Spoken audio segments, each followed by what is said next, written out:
Hey y'all, welcome back to the channel.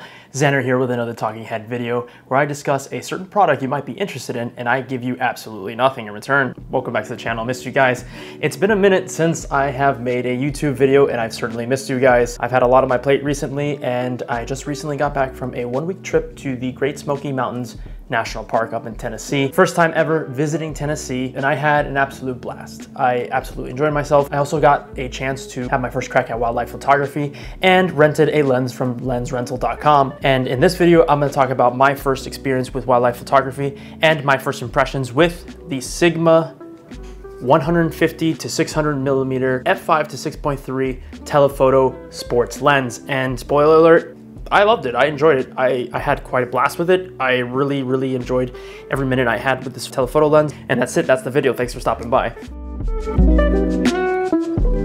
Now, if you come here looking for a very experienced, thorough technical review of this lens, I'm sorry to disappoint you like an OnlyFans thought. This is not that kind of video. Just want to share my experience, my first impressions, my thoughts of it, and where I plan to go from here for my next steps as I continue to pursue wildlife photography on this channel. So having just made the switch from Fujifilm, a lot of my content on this channel was on the Fujifilm X-T4 and I recently made the switch to the new Panasonic S5II. I wanted to try Sigma glass. And if you're unfamiliar with what Sigma is, it's a Japanese company that specializes as third-party lenses. They have 3 separate lineups from what I understand. They have some contemporary art and cine lenses. Contemporary art and sports.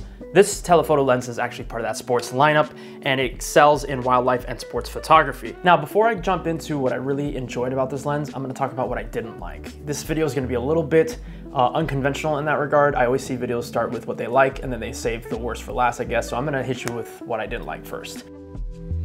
The first thing I wanna say that I didn't like too much about it, and full disclosure, I only had 2 whole days to use this lens out in the Great Smoky Mountains. I just feel like part of the autofocus in video and sometimes in photo just was hit or miss. I feel like there was a little bit of miscommunication between the Panasonic S5II, the new sensor and the software that they run. I'm willing to admit that maybe part of the problem was my settings and I need to dial that in and play around with this lens some more. So I'm not willing to completely discredit the autofocusing of this lens and how it pairs up with the S5II. There were times where the autofocus did absolutely stick. It was glued to my subject and I did not lose whatever I was filming or photographing, whether it be a bear or even a turkey out in the Smokies. A lot of the time too, I do see that some of it misfocused and I try to use the manual focus before I would miss my subject and perhaps maybe crank up that shutter speed. That's something that, you know, I'm learning more about. I'm willing to kind of overlook the autofocusing bit. I want to spend a little more time with this kind of lens before I actually start to give out like a full review and perhaps see whether or not that autofocus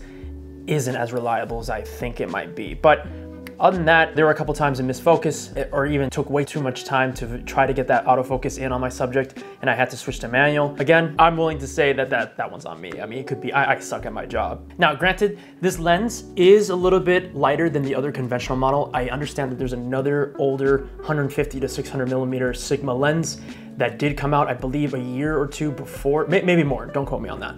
But this lens comes in at about 4.8 pounds. And it's a thick boy. That is a thick boy. Thick. 4.8 pounds. If you're gonna be lugging this thing around and shooting handheld, it's gonna wear you down. It's gonna wear you down throughout the day. I don't know why you wouldn't bring a tripod for these kind of shoots. Maybe you're a glutton for punishment. I mean, hey, that's on you. Your arms will tire out throughout the day. I did find myself sometimes trying to use handheld, 3 points of contact, even with my Peak Design strap. That did help mitigate some of that wobbly, jerky movement, especially as you start to zoom in at the longer focal distances. 4.8 pounds, it will wear you down after a while. Definitely invest in a tripod, that helps a lot. It mitigates that weight. It is lighter than the other models, so this is a bit of a pro and a con. Con that it's heavy, but honestly, compared to other telephoto lenses that I have seen on the internet, this one is pretty light compared to the others. So that's a good thing to have, especially if you're taking this out on a day hike or out in the wilderness for a whole day.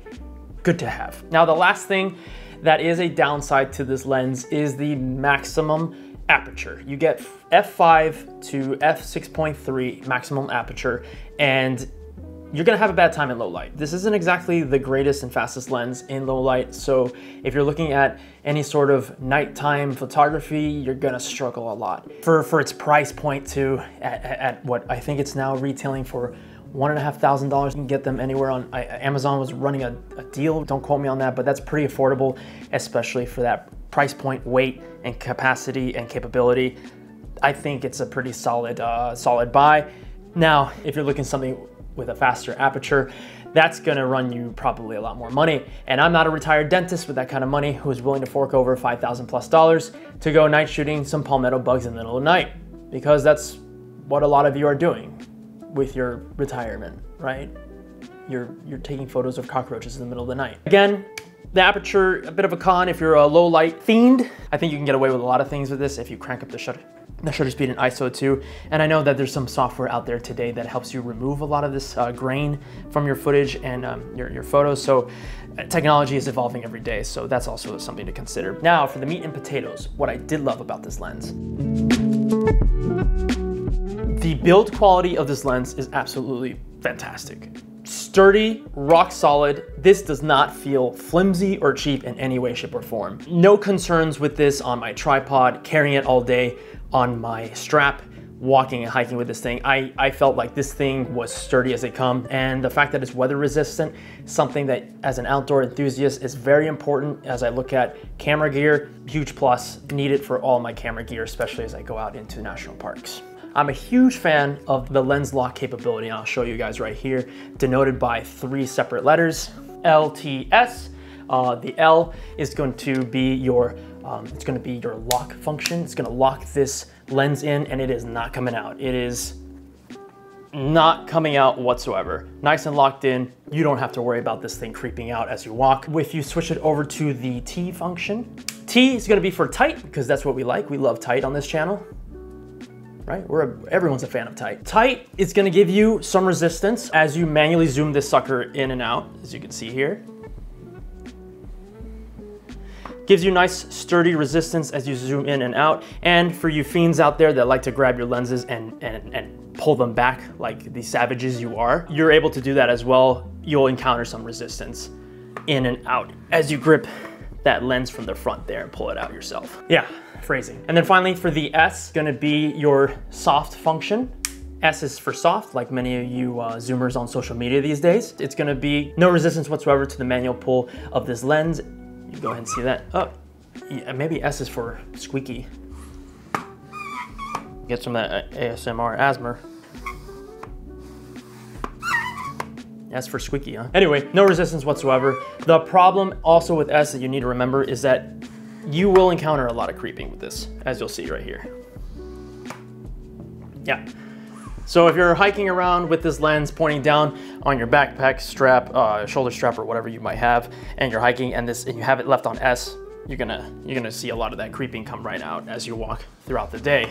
So keep that in mind. Again, that is a good thing to have too if you need that full mobility, that flexibility of just going right into that zoom feature, not having to encounter any resistance. So love this locking feature of this lens. It was one of my favorite features. I think it's very, very practical in that sense. Another great thing I loved about this lens is the fact that this plate, this tripod foot plate, or whatever you want to call it, tripod foot, very sturdy, well built. It's already screwed into the base of the lens here. And my favorite part about this plate is that it's already Arca Swiss compatible. And you can go ahead and see that right there.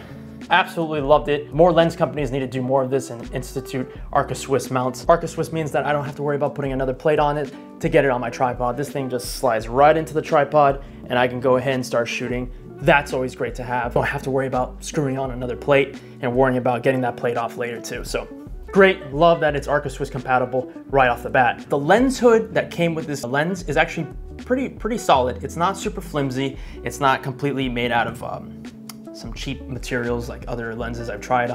And the great thing I like about this is that there isn't exactly, you don't have to fish for a groove onto the lens and then wait for like a sort of snap or pop or crackle and then tighten it and twist it until it snaps into place. You don't have to worry about that. You just need to get it on the lens, twist maybe once or twice, and then using the fastener on the side of the lens hood, just go ahead and tighten that sucker as hard as you can, all the way down, and bam, you're good to go. Lens hood is mounted onto the lens. You don't have to worry about having to fish for those grooves and try to spin it in correctly. That was nice, like that. Keeps things simple and flexible.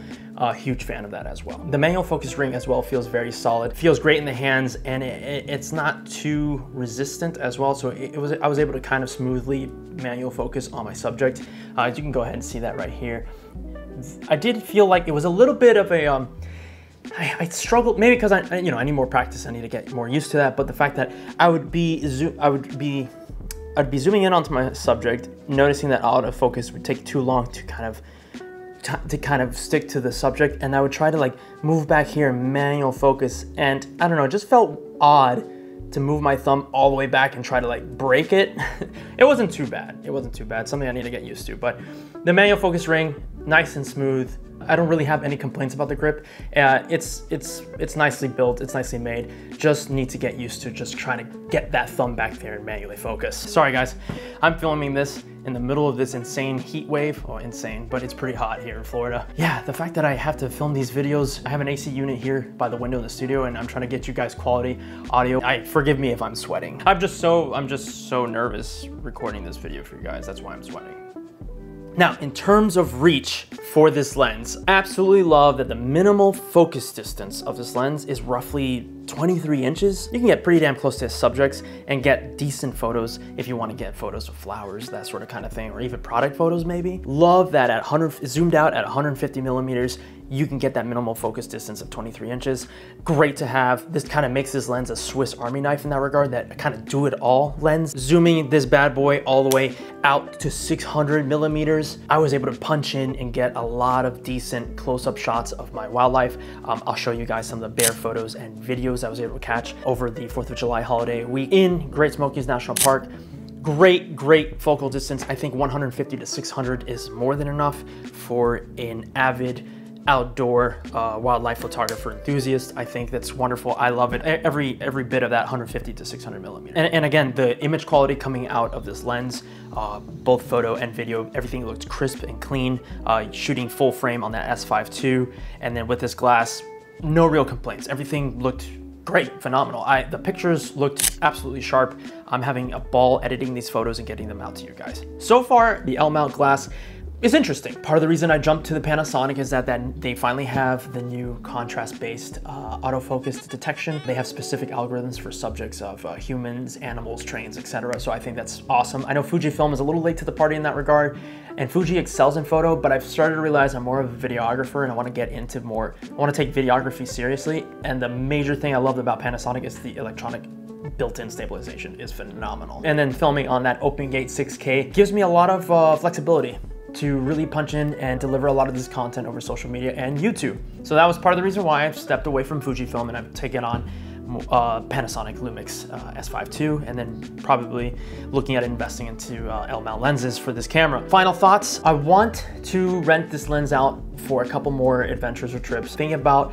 right now in South Florida, we're experiencing the hottest, wettest month, hot and wet. We're experiencing one of the hottest and wettest months. Now, as we approach hurricane season, things get a little bit more dicey in terms of trying to get good days out there of photography and filmography. I enjoyed every bit of my time with this lens. Very sturdy build. Build quality is excellent. Loved it. Can't recommend it enough. I don't want to say go ahead and buy it today because that would be a disservice to you guys. My first impressions of this lens was it was a blast and I want to rent it again.